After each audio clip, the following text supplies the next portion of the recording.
हरियाली तीज व्रत सुहागिन स्त्रियों के लिए खास होता है। मान्यता है कि हरियाली तीज का व्रत स्त्रियां पति की लंबी आयु व सुखद वैवाहिक जीवन की कामना के साथ करती हैं। कुमारी कन्याएं यह व्रत मनचाहे वर की प्राप्ति के लिए रखती हैं।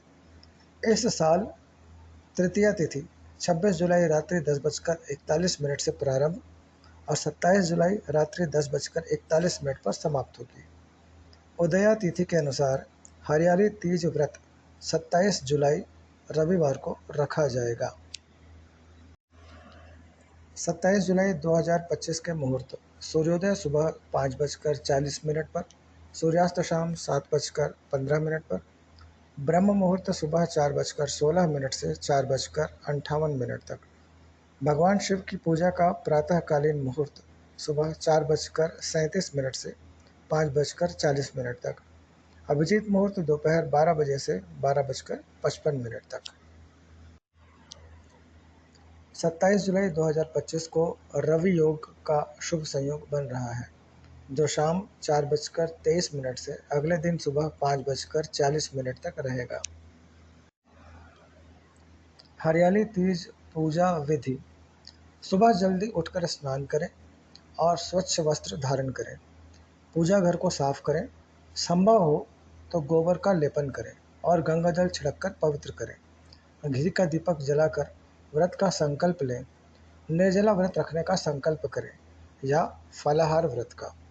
सुहागिन महिलाएं 16 श्रृंगार करें और विशेष रूप से हरे रंग की साड़ी, चूड़ियाँ, बिंदी आदि पहनें। पूजा के लिए माता की चौकी सजाएं और उस पर मिट्टी या बालू से बनी शिव पार्वती की प्रतिमा रखें। यदि मिट्टी की प्रतिमा संभव न हो तो शिव पार्वती की फोटो या मूर्ति से भी पूजा कर सकते हैं। पूजा की शुरुआत शिव पार्वती का आवाहन करके करें। शिव जी का अभिषेक गंगाजल और पंचामृत से करें। माता पार्वती को श्रृंगार की वस्तुएं जैसे काजल, चूड़ी, सिंदूर, बिंदी आदि अर्पित करें। बेलपत्र, धतूरा, सुपारी, अक्षत, फूल, फल, चंदन और नैवेद्य आदि समर्पित करके पूजा पूर्ण करें। इसके बाद हरियाली तीज की व्रत कथा श्रद्धा से पढ़ें। पूजा के अंत में शिव पार्वती की आरती करें और प्रार्थना करें। अगले दिन मिट्टी की प्रतिमा और पूजन सामग्री को बहते जल में विसर्जित कर दें। हरियाली तीज व्रत के नियम: हरियाली तीज का व्रत मुख्य रूप से निर्जला रखा जाता है। यदि निर्जला व्रत करना संभव न हो तो फलाहार व्रत, फल, दूध आदि का सेवन का संकल्प भी लिया जा सकता है। इस दिन हरे रंग का विशेष महत्व है, जो हरियाली और समृद्धि का प्रतीक माना जाता है। श्रृंगार में हरे रंग को जरूर शामिल करें, जैसे हरे रंग की चूड़ियाँ, बिंदी, हरी साड़ी या अन्य आभूषण। हाथों में मेहंदी लगाना अनिवार्य माना जाता है, क्योंकि इससे माँ पार्वती की विशेष कृपा प्राप्त होती है। व्रत के दौरान पूरे दिन शांति और भक्ति बनाए रखें और माँ पार्वती की पूजा विधि पूर्वक करें। व्रत में अनुशासन का पालन करें और किसी भी प्रकार का गलत आचरण या विवाद से बचें। हरियाली तीज व्रत कथा: देवी पार्वती अपने पूर्व जन्म में दक्ष प्रजापति की पुत्री सती थी। उस समय दक्ष प्रजापति के विरोध और इच्छा विरुद्ध जाकर देवी सती ने महादेव से विवाह किया था। दक्ष प्रजापति भगवान विष्णु से देवी सती का विवाह करवाना चाहते थे, लेकिन देवी सती भगवान शिव को अपना पति मान चुकी थी। अंत में पुत्री की खातिर दक्ष प्रजापति को भगवान शिव के साथ सती का विवाह करवाना पड़ा, लेकिन दक्ष प्रजापति फिर भी शिवद्रोही बने रहे। एक समय दक्ष प्रजापति ने भव्य यज्ञ का आयोजन किया, जिसमें सभी देवी देवताओं, नाग, किन्नर, गंधर्व, ऋषियों को आमंत्रित किया। त्रिलोक में दक्ष प्रजापति के यज्ञ की चर्चा होने लगी। बात देवी सती के कानों में भी आई और वह दुखी हुई कि उनके पिता ने महादेव और उन्हें यज्ञ में शामिल होने के लिए आमंत्रित नहीं किया।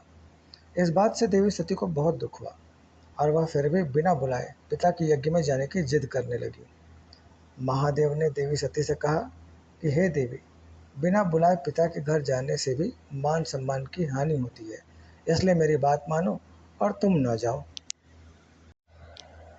लेकिन देवी सती अपनी जिद में शिव की बात मानने को तैयार न हुई। और शिव से कहने लगी, आप भले ही न जाएं, लेकिन मैं अपने पिता के यज्ञ में जरूर जाऊंगी। और वह शिव की आज्ञा बिना ही मायके चली आई। दक्ष प्रजापति ने जब देवी सती को बिना बुलाए आया देखा तो देवी सती और महादेव का बड़ा अपमान किया। उस समय देवी सती को महादेव की बातों का स्मरण हो आया और अपनी भूल पर वह प्रायश्चित करने लगी।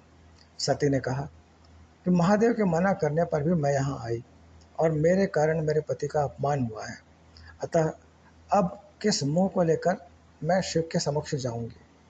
दुखी और क्रोधित हुई सती उसी समय पिता के यज्ञ कुंड में शिव का ध्यान करते हुए कूद गई और सती हो गई। देवी सती के अग्निकुंड में देह त्याग की सूचना मिलते ही भगवान शिव अत्यंत क्रोधित होकर वीरभद्र को प्रकट किए, जिसने दक्ष प्रजापति के यज्ञ को नष्ट कर दिया। इसके बाद शिवजी घोर साधना में लीन हो गए। इधर देवी सती को भगवान शिव की आज्ञा का उल्लंघन करने का दंड भी मिला और उनका कई जन्म होता रहा। इस तरह देवी सती के 108 जन्म हुए। 107 जन्मों तक वह भगवान शिव को पुनः प्रति रूप में पाने के लिए तपस्या करती रही। 108वें जन्म में देवी सती का हिमालय की पुत्री पार्वती के रूप में जन्म हुआ। इस जन्म में देवी पार्वती ने भगवान शिव को पति रूप में पाने के लिए सावन में मृतिका से शिवलिंग का निर्माण करके भक्ति भाव से शिव जी की पूजा की और तपस्या में लीन हो गई। देवी पार्वती की तपस्या से अंत में प्रसन्न होकर हरियाली तीज पर भगवान शिव प्रकट हुए और देवी पार्वती को वरदान दिया कि तुम मेरी अर्धांगिनी बनोगी। इस तरह देवी हरियाली तीज के दिन पार्वती को भगवान शिव से मनोकूल वर प्राप्ति का वरदान मिला।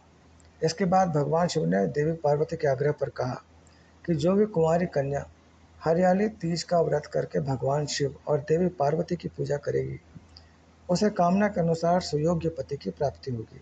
और जो सुहागन महिला हरियाली तीज का व्रत करेगी उनका वैवाहिक जीवन प्रेम और सुख से भरा रहेगा।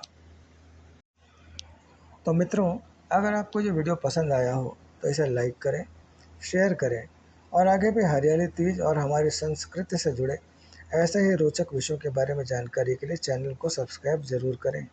मिलते हैं अगले वीडियो में। जय हिंद, जय श्री राम।